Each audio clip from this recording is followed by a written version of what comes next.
Tô na parte dos botões fraquinhos, hein? Confia não.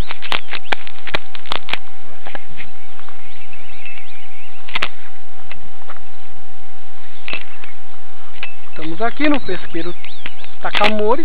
A narração do alemão. Eu e o Zabumba. Falamos oi, Zabumba. Oi. Companheiro Jabá. Camarada. Acabou de pegar Uma tilápia. tilápia de 50 gramas. E eu não peguei nada. Sapateiro. Sapateiro total. Pega um pra ele aí,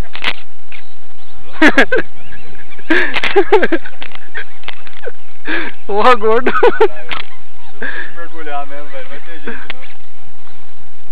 Ô, cabeção, tem outra de cara aqui, viu? Fica mais fácil, ó. Ó. É outra. Ah, mas essa tá mais fácil pra pegar.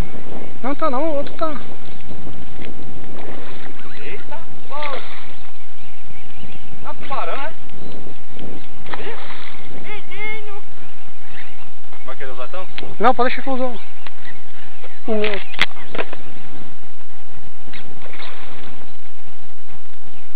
Bagulho brabo da porra.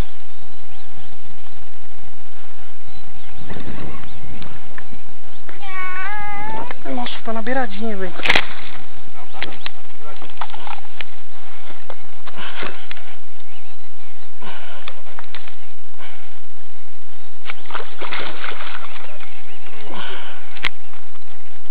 Mais grosso, ficando com leite. Dá pra tirar com a mão, né? Cheio de... Tá no olho, parece. Pô, tá errado isso aí, viu, velho? Vocês dois podem parar, viu?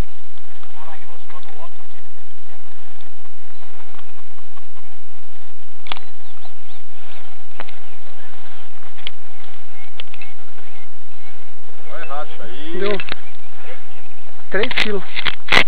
Tira a foto desse aqui, gordo, por favor. Pera. Só arremessar. Segura um minuto.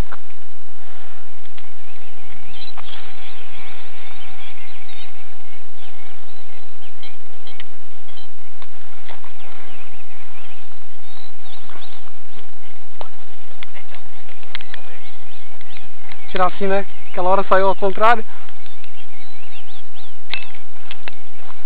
Ficou da hora.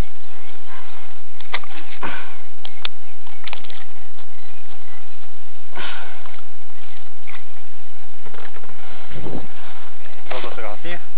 Hã? Vai usar mais essa garrafinha? Não. Pode usar ali? Você vai guardar? Pode.